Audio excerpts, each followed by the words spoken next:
శ్రోతలకు నమస్కారం. మన ఛానల్కు స్వాగతం. బారిస్టర్ పార్వతీశం 14వ భాగం. రచన ముక్కపాటి నరసింహశాస్త్రి గారు. ఉత్తరం చదువుతుంటే నాలో మొట్టమొదట బయలుదేరిన భయ సందేహాలు తొలగిపోయాయి.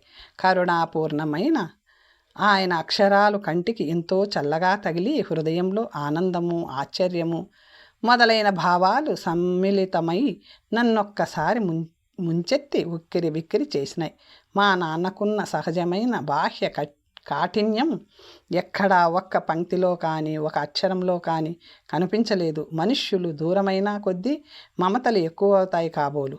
ప్రతి పంక్తికి ఎంత ఆప్యాయతతోటి రాశాడో ఆయన. మా అమ్మ పడుతున్న బాధ ఆమెను సముదాయించలేక తను పడుతున్న బాధ చదువుతుంటే ఎంత దుఃఖం వచ్చిందో చెప్పలేను. వెంటనే నా పుస్తకాలు అక్కడ పారేసి చదువుకు స్వస్తి చెప్పి రెక్కలు కట్టుకొని ఇంటికి పోదామన్నంత ఉద్రేకం కలిగింది.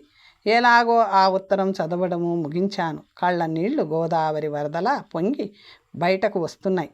ఎంత ప్రయత్నం చేసినా ఆగడం లేదు. నాయనా, ఎందుకు విచారిస్తావు, ఎందుకు ఇలా బాధపడుతున్నావు అనేవాళ్ళు కానీ, దీనికి నువ్వు ఇలాగా బాధపడకూడదు, మీ నాన్నకు ఇలా సమాధానం రాస్తే సరిపోతుంది అని సలహా ఇచ్చేవాళ్ళు ఒకళ్ళు కూడా లేరు కదా. పైగా ఇదంతా విని నవ్వేవాళ్లే కానీ అనుకుంటూ ఉత్తరం ఆమూలాగ్రముగా మళ్ళీ చదివాను. ఈ మాట అంత బాధపడకుండా చదువుకోగలిగాను. అలా మళ్ళీ 5 సార్లు చదివేసరికి మొదలు వచ్చిన ఉద్రిక్తత విషాదము తగ్గి ప్రశాంతత కలిగి, నాన్న రాసినదంతా సహజము కదా, వాళ్ళు బాధపడతారని మొదట తెలిసే బయలుదేరాను కదా. ఇప్పుడు ఇంత బాధపడడంలో అర్థం లేదు. నెమ్మదిగా నాన్నకు పెద్ద ఉత్తరం రాయాలి అని అనుకుంటూ ఉత్తరం చేతితో పట్టుకొని అలాగే పరధ్యానముగా ఎంతసేపు కూర్చున్నాను. మా ఇల్లు, మా అమ్మ, మా నాన్న, మా పొలాలు మొదలైనవన్నీ నాడు లండన్లో పిక్చర్ హౌస్లో చూచిన బొమ్మల్లా నిర్విరామముగా కళ్ళ ఎదుట తిరగడము మొదలుపెట్టాయి. ఆ చిత్ర భ్రమణం చూస్తూ మైమరిచి ఉండగా తలుపు కొట్టిన చప్పుడు అయ్యింది. రండి లోపలకు అన్నాను.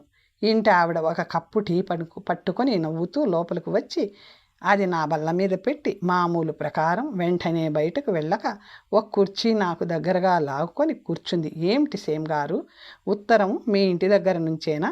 మీ అమ్మా నాన్న కులాసాగా ఉన్నారా? నిన్ను రమ్మని రాశారా? నీకేమైనా బాధ కలిగించిందా ఆ ఉత్తరం? అటువంటిదేదో జరిగి ఉంటుందని ఊహించి ఒక కప్పు టీ తాగితే కొంత స్థిమితం కలుగుతుందని తీసుకువచ్చాను. ముందు ఇది తీసుకోండి, తర్వాత మాట్లాడదాం అని నన్ను బలవంత పెట్టింది. ఆవిడ మాట తీసేయలేక, ఈవిడ ఇవన్నీ ఎలాగ ఊహించింది? తన వాణ్ణి కాదు, ఎక్కడి నుంచో వచ్చాను, పరాయి దేశస్తుని. ఈవిడకు నా మీద ఇంత అభిమానం ఎందుకో?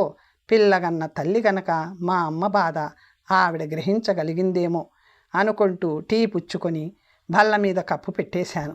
ఆవిడ తీసుకొని వెళ్ళిపోతుందేమో అనుకుంటే ఆవిడ వెళ్ళలేదు. ఏమండి, మాట్లాడకుండా అలాగే కూర్చున్నారేమిటి? మీ వాళ్ళంతా కులాసాగా ఉన్నారా? మీ అమ్మగారు నిమ్మళంగా ఉన్నారా? పాపం, మీ అమ్మ కోసం చాలా బెంగ పెట్టుకున్నారు కాబోలును. సహజమే కదా అండి.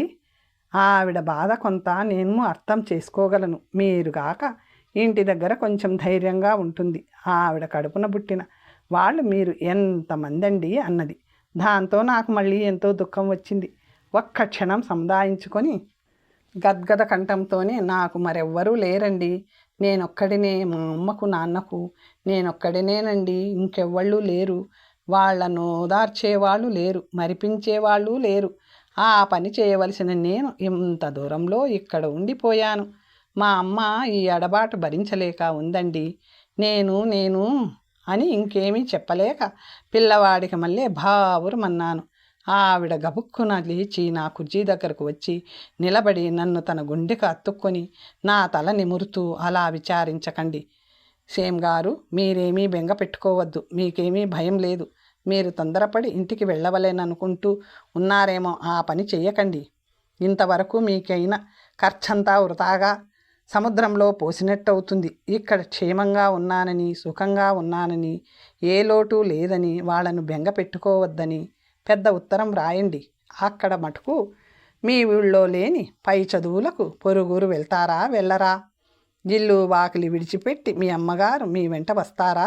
అక్కడ మటుకు ఇది ఎటొచ్చి మరికొంచెం దూరం అన్నమాట, కానీ మరేమీ ఇబ్బంది భయము లేదని రాయండి. కొన్నాళ్లకు వారు ఈ వియోగానికి అలవాటు పడి ధైర్యంగా ఉంటారు అని ఎంతో సానుభూతితో చెబుతున్న మాటలు అమృత వర్షంలా నా చెవిన పడి మనసుకెంతో హాయినిచ్చాయి.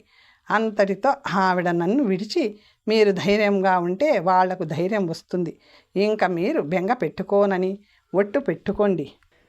వెడుతున్నాను, లేకపోతే మీకు మళ్ళీ భోజనానికి ఆలస్యం అవుతుంది అని నెమ్మదిగా బయటకు వెళ్ళిపోయింది.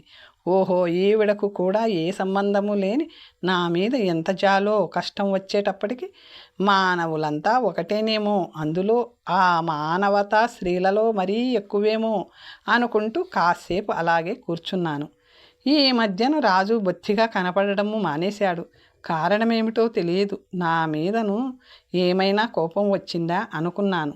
కోపం రావలసిన అగత్యమేమీ అగుపించలేదు. నేను వెడదానికి చదువుతో ఇక్కడ ఊపిరి ఆడక తీరిక లేకపోయింది. పాఠాలు చాలా బాగా జరుగుతున్నాయి. ప్రైవేట్ మాస్టర్ నా ఎడల ప్రత్యేక అభిమానము శ్రద్ధ చూపించి పాఠాలు చెబుతూ ఉండేవాడు. ఈ పద్ధతికి మన దేశ పద్ధతికి ఎంతో తేడా కనపడ్డది. ఆయన చెప్పే ప్రతి విషయము నాకు భాషా పరిజ్ఞానము తక్కువైనా ఇట్టే అర్థమయ్యేటట్లు చెప్పేవాడు. నేను అర్థం చేసుకొని తలకు పట్టించుకుంటున్నానని తెలుసుకొని ఆయన చాలా సంతోషించేవాడు. నా చదువు అందులో నా ప్రగతి నాకెంతో తృప్తి కలిగించినాయి. ఒక రోజున ఏమీ తోచక రాజు దగ్గరకు వెళ్ళాను. అతను ఎక్కడికో బయలుదేరబోతున్నాడు. అరే, ఏమిటిది ఇలా వచ్చావు? ఇన్నాళ్ళ నుంచి ఏమయ్యావు? అప్పుడే నన్ను మర్చిపోయావా, లేకపోతే మరిపించేవాళ్ళు ఎవళ్ళన్నా దొరికారా అన్నాడు నవ్వుతూ. ఇంకా అలాంటి వాళ్ళను సంపాదించడానికి నాకెక్కడ తీరిక లేకుండా ఉన్నదయ్యా. నా చదువుతోటే సరిపోతుంది. నీకేం వచ్చింది? నువ్వెందుకు రావడం మానేశావు? ఏమీ తోచక ఎలాగున్నావో అని చూడ్డానికి వచ్చాను అన్నాను. అతను నవ్వుతూ, నువ్వు నమ్ముతావో నమ్మవో కానీ నేను నీ బసకు రావాలని బయలుదేరాను. ఎంత ఒట్టు పెడితే అంత ఒట్టు. నాకు ఈ మధ్యన కొన్ని పరీక్షలు అవి అయి రాలేకపోయాను. నిన్నటితోటే అన్నీ పూర్తి అయినాయి. అందుకనే ఈవేళ నీకోసం బయలుదేరాను. సరే, నువ్వే వచ్చావు గనక మనం హాయిగా ఎక్కడికైనా లంచ్ తీసుకొని సాయంత్రం దాకా ఊరంతా బలాదూరు తిరుగుదాం. కాస్త మన బడలకినంతా తీరి మళ్ళీ కొంత నూతనోత్సాహం వస్తుంది. నువ్వు ఆ మధ్య ఎక్కడికన్నా వెళ్ళవా? ఏదైనా పిక్చరు గట్రా చూసావా అన్నాడు మేము బయటకు వస్తూ ఉంటే. ఏమీ లేదు, ఎక్కడకు కదలలేదు. జరిగిన విశేషమల్లా ఒక్కటే, అది మా ఇంటి దగ్గర నుంచి వచ్చిన ఉత్తరం అన్నాను. ఏమిటేమిటి విశేషాలు? మీ అమ్మా నాన్న కులాసాగా ఉన్నారా అన్నాడు భుజం మీద చేయి వేసి. కులాసాగానే ఉన్నారు అని ప్రారంభించి ఆ ఉత్తరం వచ్చిన నాటి గాథంతా చెప్పి మా ఇంటి ఆవిడ కనబరిచిన ఆదరము పలికిన స్వాంతన వచనాలు చెప్పి మా నాన్న నన్ను ఇంటికి వచ్చేయమని గట్టిగా రాశాడు. నాకేమీ తోచలేదు. నేను నీ దగ్గరకు పరిగెత్తుకు వచ్చి నీ సలహా అడుగుదామనుకున్నాను కూడాను. మా ల్యాండ్ లేడీ చెప్పిన మాటలతోటే కొంత ధైర్యం తెచ్చుకుని మళ్ళీ ఇంటికి ఉత్తరం కూడా వ్రాశాను అన్నాను. మంచి పని చేశావు. ఇంత శ్రమపడి, ఇంత సాహసించి, ఇంత ఖర్చు చేసి, ఇంత దూరం వచ్చి ఏం చూడకుండా నేర్వకుండా తిరిగి వెళ్ళడం అంత మంచి పని కాదు. చాలా హాస్యాస్పదంగా కూడా ఉంటుంది. పైగా మనమేదో పెద్ద పెద్ద ఆదర్శాలు కబుర్లు వయసుకు మించిన పని చెప్తుంటే నువ్వు ఇలా నీళ్లు కారిపోయి అమ్మ కోసం బెంగ పెట్టుకొని ఇంటికి పరిగెత్తడమేమీ బాగుండదు. నీ ఆదర్శాలన్నీ అడుగంటి నువ్వు కొన్ని 100 కోట్ల భారతీయులలో ఒకడివై ఊరుకుంటావు. రానని రాయడం చాలా మంచి పని చేశావు. నిన్ను నేను అభినందిస్తున్నాను. ఇంకను ఇవన్నీ మర్చిపోదాం. లంచ్ తీసుకొని ఓ పిక్చర్ హౌస్కి వెళదాం అన్నాడు రాజు. ఇదేమిటయ్యా, ఇప్పుడు పిక్చర్ హౌస్ ఏమిటి? అర్ధరాత్రి అంకమ్మ శివాలన్నట్టు పట్టపగలు పిక్చర్ ఏమిటయ్యా? ఏం బాగుంటుంది అన్నాను. బేషుగ్గా ఉంటుంది. ఎందుకు బాగుండదు? నీ చేతనే అనిపిస్తాను కదా బాగుందని అని పందెం వేసినంత ధీమాగా ముందుకు లాక్కొని పోయాడు. ఈ దేశంలో రోజు మధ్యాహ్నం 2 గంటల నుంచి రాత్రి 10 గంటల వరకు నిర్విరామంగా పిక్చర్ షో జరుగుతుందన్నమాట. మర్చిపోయావా బాబు? అందుచేత మనం సుఖంగా పిక్చర్ చూడవచ్చు, ఎంజాయ్ చేయవచ్చును అంటూ మాకు ఎదురుగా ఉన్న ఒక చిన్న రెస్టారెంట్లోకి దారి తీశాడు. అక్కడ మామూలు లాంఛనం ప్రకారం ఒక వెయిటర్ మిమ్మల్ని ఆహ్వానించడం, ఖాళీగా ఉన్న బల్ల దగ్గర కూర్చోబెట్టడం, మాకు కావలసిన తినుబండారాలు తీసుకువచ్చి అమర్చడం, మేము వాటిని నిశ్శబ్దంగా గారెడి చేసినట్లు మాయం చేయడము క్షణాల మీద జరిగిపోయింది. మేము లేచి బిల్లు చెల్లించి వెయిటర్కు మామూలు ముట్ట చెప్పి ఆ వీధిలోనే సమీపంలో ఉన్న పిక్చర్ హౌస్కి ఎగబడ్డాం. సరే, పిక్చర్ తమాషాగా ఉత్సాహంగా బాగానే ఉంది అని వేరే చెబుదాం ఎందుకు, ఏటొచ్చి అందులో ఒక్క చెప్పదగ్గ విశేషం ఏమిటంటే ఎక్కడో జరుగుతున్న ఆటల పోటీలు. బ్యాడ్మింటన్, దాన్ని దేశంలో షటిల్ కాక్ అంటారు. తరువాత టెన్నిసు, క్రికెట్టు వగైరా పోటీలు తాలూకు బొమ్మలు చూపించారు. చాలా ఉత్సాహజనకముగా కనపడ్డాయి అవి. బయటకు వచ్చిన తరువాత ఇక్కడ క్రీడా విశేషాలను గురించి ఎన్నో ప్రశ్నలు అడిగాను రాజుని. అన్నిటికీ ఎంతో ఓపికగా సమాధానం చెబుతూ, ఈ గొడవంతా నేను చెప్పడం ఎందుకు, నీకు ప్రత్యక్షముగా ఇక్కడ క్రీడా విశేషాలు కొన్ని చూపిస్తానుండు. ఇప్పుడు అయినదల్లా 4:30 కదా, రాత్రి 9 గంటలకు కానీ చీకటి పడదు కదా, ఈ తమాషాలు చూడవచ్చు అన్నట్టు చెప్పడము మర్చిపోయాను. నువ్వు ఈ పాటికి తెలుసుకునే ఉంటావు. ఇక్కడ వేసంగులలో రాత్రి 9-10 కానీ చీకటి పడదు. అంతవరకు బయట కూర్చొని చదువుకోవచ్చును కూడాను. అంత వెలుతురు ఉంటుంది. మళ్ళీ తెల్లవారుజామున 3 గంటలకే అరుణోదయము అవుతుంది. మళ్ళీ ఋతువు మారిన తరువాతను దినకరుడి ప్రభావం క్రమేణా తగ్గి ఉదయం 9 గంటలకు ఉదయించి మళ్ళీ మధ్యాహ్నం 3 గంటలకు అస్తమిస్తాడు. శీతాకాలంలో ఉత్తర రష్యాలోను సైబీరియాలోను మరీ చిత్రంగా ఉంటుంది. సంవత్సరానికి 2 ఋతువుల వాళ్లకు ఆ 2 ఋతువులలోనూ 6 నెలలు 24 గంటలు వెలుతురు, మిగతా 6 నెలలు 24 గంటలు చీకటిని అనేటప్పటికి నేను నిశ్చేష్టున్నాయి. మరైతే 6 నెలలు మెలకువ, 6 నెలలు నిద్రాన ఏమిటి ఆ దేశస్థులకు అన్నాను. అతను నవ్వుతూ, అబ్బెబ్బే అలాంటిదేమీ లేదు. వాళ్ళు మనకు మళ్ళీ వెలుతురు రోజుల్లో పనిచేసే వేళ పనిచేసి పడుకునే వేళ పడుకుంటారు. అలాగే చీకటి రాత్రులలో పడుకునే వేళ పడుకొని పని చేయవలసి వేళ పని చేసుకుంటారు అన్నాడు. హరి వీళ్ళిల్లు బంగారం కాను అన్నాను. మేము ముందు నిమ్మలముగా ఊరు బయటకు దారి తీశాం. అక్కడ ఒక చిన్న క్లబ్బు లాంటిది ఉంది. అందులో ఎవరైనా కొంత డబ్బు చెల్లించి స్నేహితులతో టెన్నిస్ ఆడుకోవచ్చును. అక్కడ టెన్నిస్ కోర్టు చాలా అందంగా 2 రకాలుగా ఉన్నాయి. కొన్ని కోర్టులు మన దేశంలో లాగానే ఉన్నాయి. మరికొన్ని దగ్గరగా అంటకత్తెర వేసిన పచ్చగడ్డితో నిండి ఉన్నాయి. అది చాలా అందముగా కనబడ్డది నాకు. ఇక్కడ బంతి ఎలా తూలుతుందా అనుకుంటూ రాజును అడిగాను కూడాను. తూలుతుందో లేదో చూస్తూ ఉండు అన్నాడు. అక్కడకు అంతలోనే 2 ఆడ 2 మగ వచ్చి ఆట ప్రారంభించారు. బంతి మామూలుగానే తూలింది. ఇక్కడ అట్టే అంత మామూలు కోర్టులోకి మళ్ళీ ఎక్కువగా తూలదు. కొంచెం గట్టిగా కూడా దెబ్బ కొట్టవలసి వస్తుంది. అంతకంటే తేడా ఏమీ లేదు అన్నాడు రాజు. అక్కడ ఒక 15 గంట ఆట చూచి మేము మరొక చోటకు వెళ్ళాం. అక్కడ క్రికెట్ ఆట సాగుతుంది. క్రికెట్ అనే పేరు వినడము చదవడమే కానీ ఇదివరకు ఎప్పుడూ ఆట చూడలేదు. ఒక అరగంట పైగా అక్కడ కూర్చొని చూశాం. నాకేమిటో తమాషాగా ఉన్నట్టు అనిపించింది. ఎవడో ఒకడు బంతి విసరడము, బ్యాట్ పుచ్చుకొని ఒకడు దానిని కొట్టడము, బయట 10 మంది స్తంభాల్లా నిలబడి ఆ ఎగిరి వచ్చే బంతిని పట్టుకోవడానికి విశ్వ ప్రయత్నం చేయడము.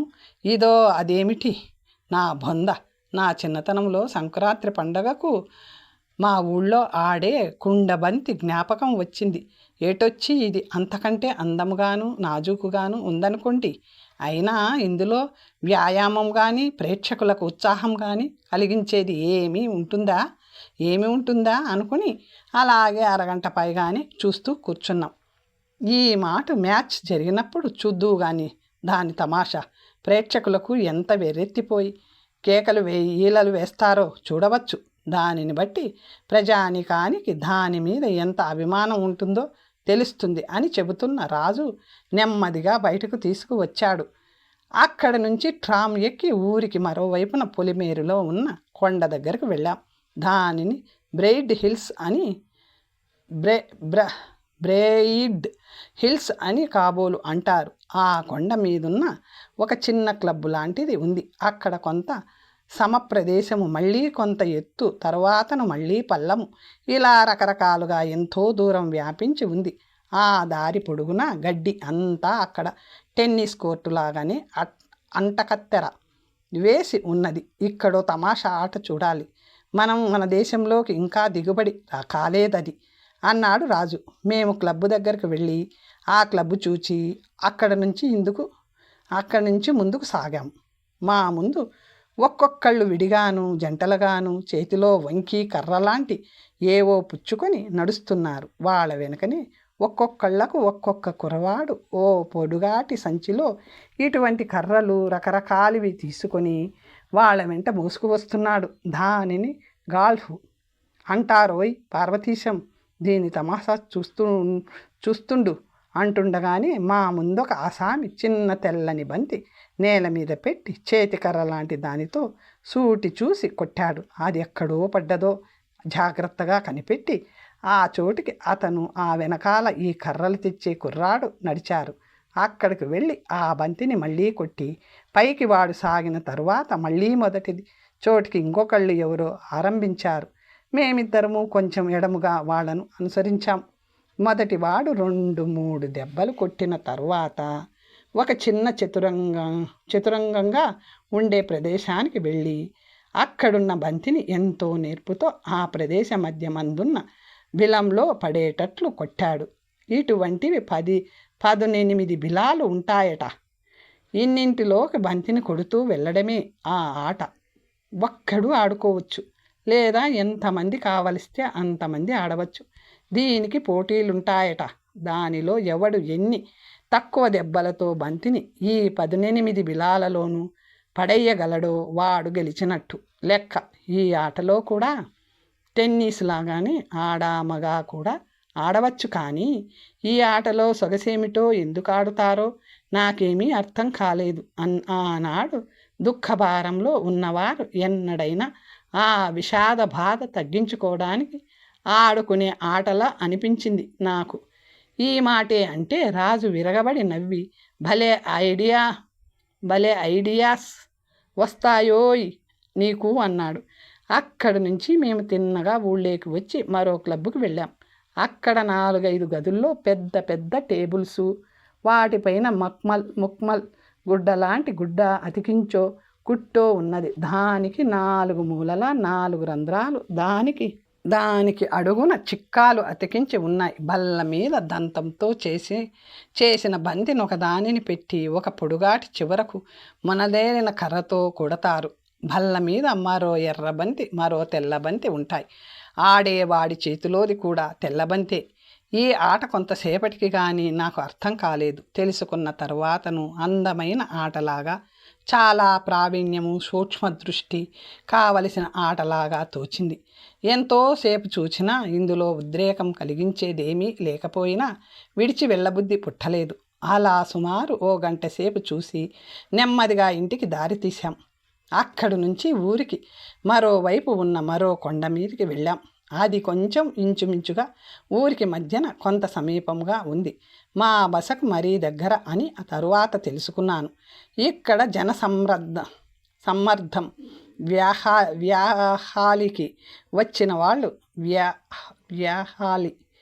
వచ్చిన వాళ్ళు స్త్రీ పురుషాదులు చాలామంది ఉన్నారు.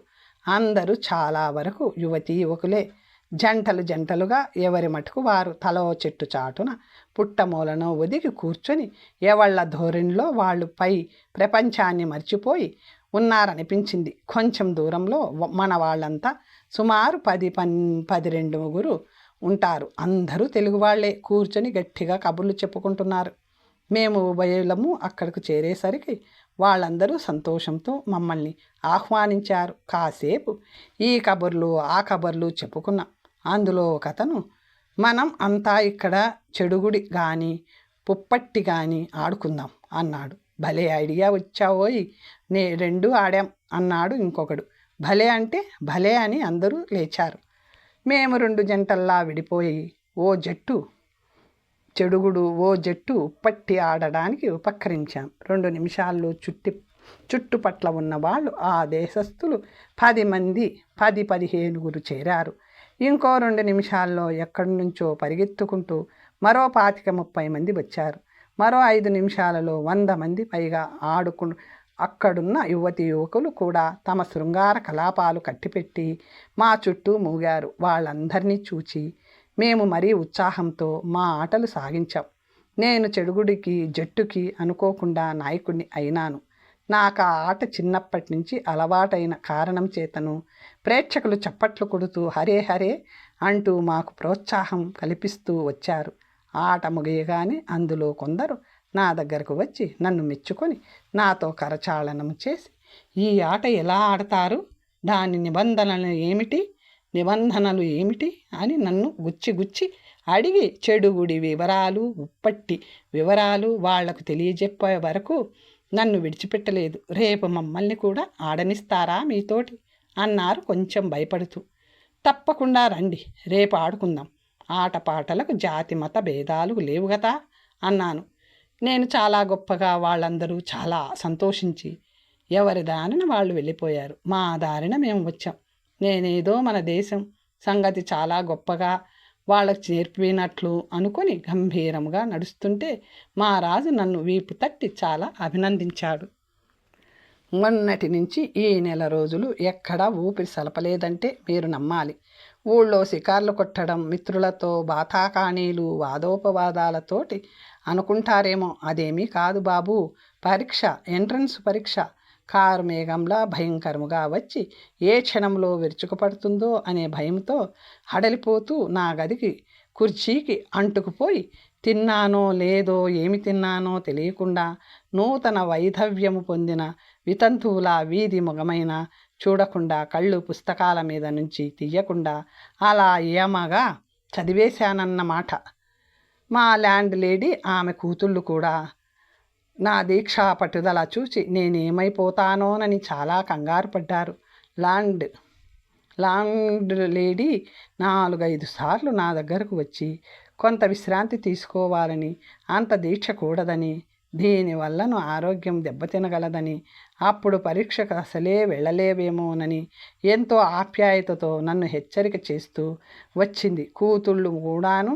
అందులో ముఖ్యముగా రెండోది మరీ అల్లరిపిల్ల. బెదురుగా తలుపైనా తట్టకుండా వేళాపాలా లేకుండా నా గదిలోకి వస్తుండడము, నేను తన కేసి చూడకపోయినా అక్కడ కూర్చొని ఆ పుస్తకాలు ఈ పుస్తకాలు తిరిగేస్తూ ఏదో తనలో తను నవ్వుకున్నట్లు, పత్రికలో వార్తేదో చదివి భయపడ్డట్టు, చప్పుడయ్యేటట్టు పుస్తకము మరొకటో క్రింద పడేసి సారీ శ్యామ్, మిమ్మల్ని మీ చదువు మధ్యన మీ దీక్షను భంగపరుస్తున్నట్టున్నాను, మన్నించండి అనేది. నాకు ఒళ్ళు మండి నువ్వు కాసేపు అవతలకు వెళ్ళు, అమ్మకేం కావాలో కనుక్కో, ఇక్కడ నాతో నీకేం పని, దయచేయి అనేవాడిని.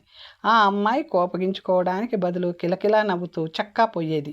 అలా 4-5 సార్లు జరిగిన తరువాతను పరీక్షలు 4-5 రోజులు ఉన్నవనగా నేను మంచి దీక్షలో ఉన్నప్పుడు ఆ అమ్మాయి వచ్చి కూర్చొని మామూలు అల్లరి ఆరంభించింది. చాలాసేపు సహించాను, ఊరుకున్నాను.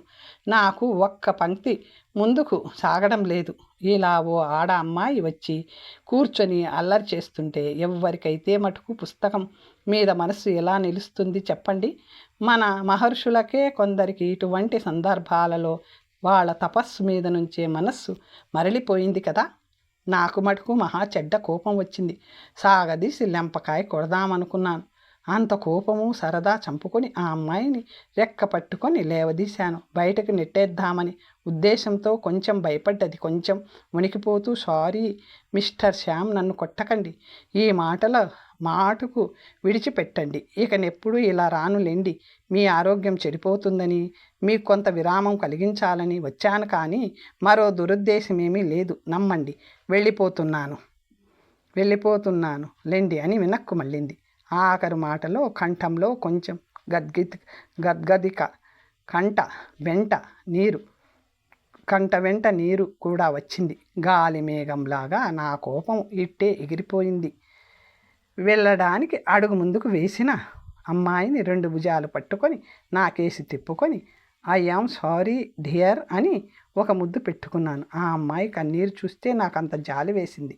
ఆ అమ్మాయి ఏమనుకుందో నాకు తెలియదు, కానీ వెళ్ళిపోతుందనుకున్న అమ్మాయి అక్కడే నిలబడి కన్నీరును తుడుచుకుంటూ నా ముఖం కేసి చిరునవ్వుతో చూస్తూ నిలబడ్డది. ఓహో, ఈ ట్రీట్మెంటు ప్రమాదించేటట్లున్నది అనుకొని జబ్బ పట్టుకొని నెమ్మదిగా తలుపు దగ్గరకు తీసుకువెళ్ళి గది గుమ్మం అవతల నడిపించి మళ్ళీ వెనక్కి ఎక్కడికి వస్తుందోనని గభీమని తలుపు వేసి తాళం కూడా బిగించాను. పాపం దాని ధర్మమా అని మళ్ళీ రాలేదు.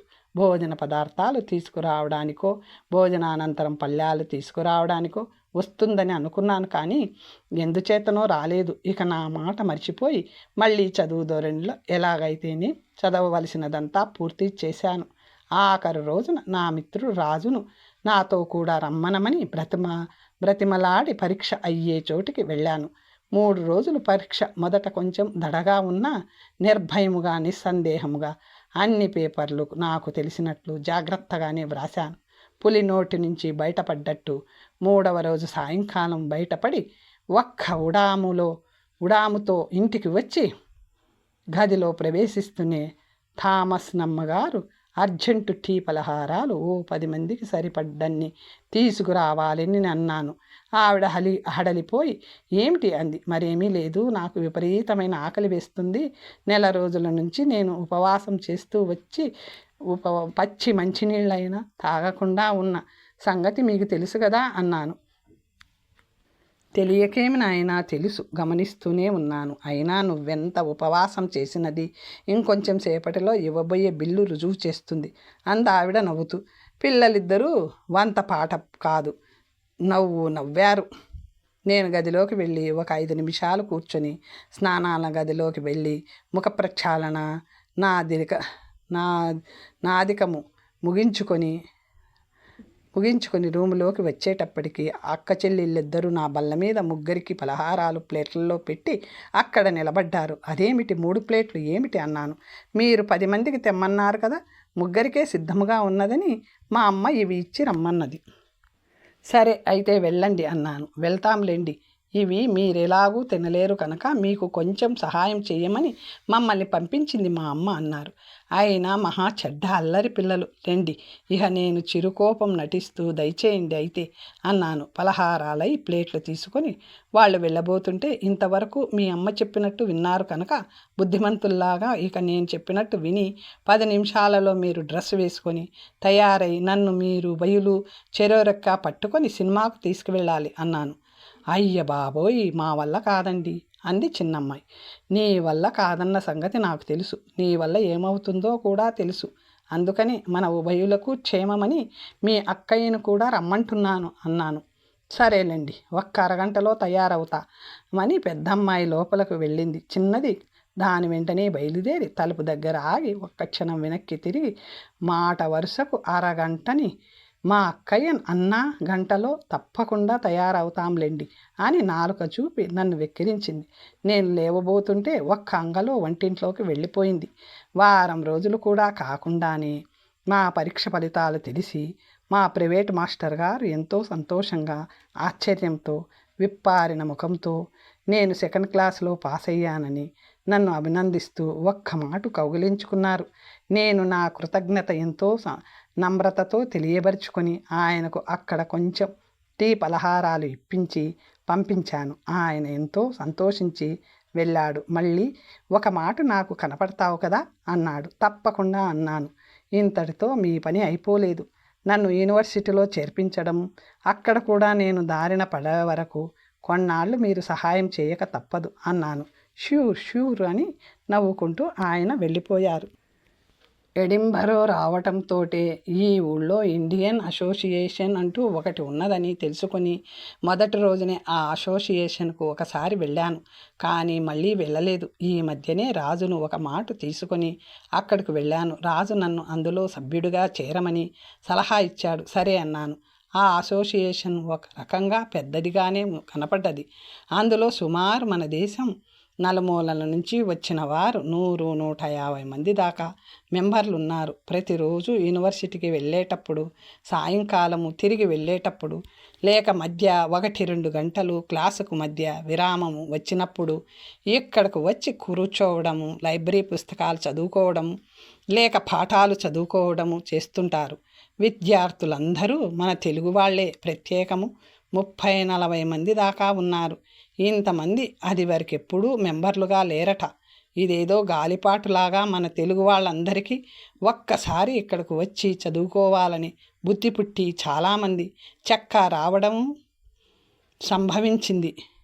రావడం సంభవించింది. ఇక్కడ కాలక్షేపానికి ఈ లైబ్రరీ ఒక్కటే కానీ మరొక ఆటలు పాటలు ఏర్పాట్లు ఏమీ లేవు. కానీ అప్పుడప్పుడు ఎవరైనా మన దేశస్థుల్ని, ఆ దేశస్థుల్ని, మహాకవులను, విద్వాంసులను పిలిచి ఉపన్యాసాలు ఏర్పాటు చేయడం జరుగుతూ ఉంటుందట. ఒకసారి ఇలాగే మన దేశంలో జిల్లా కలెక్టరు చేసిన తర్వాతను ఏదో రెవెన్యూ బోర్డు మెంబరు అది చేసి ఉద్యోగ విరమణ చేసిన ఒక ఆయనను పిలిచి ఉపన్యాసం ఇప్పించారు. ఎందుచేతనో ఆయన ఉపన్యాసం ఎవరికీ నచ్చలేదు. ఆయన ఇప్పటికీ ఇంకా తను కలెక్టర్ హోదాలో ఉన్నానని, సామాన్య మానవులందరికంటే తను ఉన్నతుడనే భావం ఉద్యోగ విరమణలో వదులుకోలేక పోయినట్లు అనిపించింది. తన హోదా, తన ఔన్నత్యము అక్కడ ఉన్నంతసేపే కానీ ఇక్కడ పని చేయదని, ఇక్కడ అందరూ సమానులేనని, ఇక్కడ ఉన్నవాళ్లలో కూడా కొద్ది మంది అయినా కొద్ది మాసాలలోనో 2-3 సంవత్సరాలలోనో అటువంటివి కానీ అంతకంటే పెద్ద ఉద్యోగాలు కానీ చేసేవాళ్ళు ఉండవచ్చునని ఆయన గమనించలేకపోవడం విచారకరం. ఉపన్యాసం ముగించిన తరువాత తనిక్కడ జనాన్ని ఆకర్షించలేకపోయానని ఆయన గ్రహించినట్లుంది. ఉపన్యాసం ఆఖరున వందన సమర్పణ చాలా లాంఛనప్రాయంగా జరిగింది. ఆయన వెళ్ళేటప్పుడు మా అసోసియేషన్ సభాపతి, కార్యదర్శి మరొకరిద్దరు మటుకు ఆయనతో కరచాలనం చేసి టాక్సీ వరకు సాగనంపారు. తర్వాత కథ వచ్చే భాగంలో తెలుసుకుందాం. నమస్తే.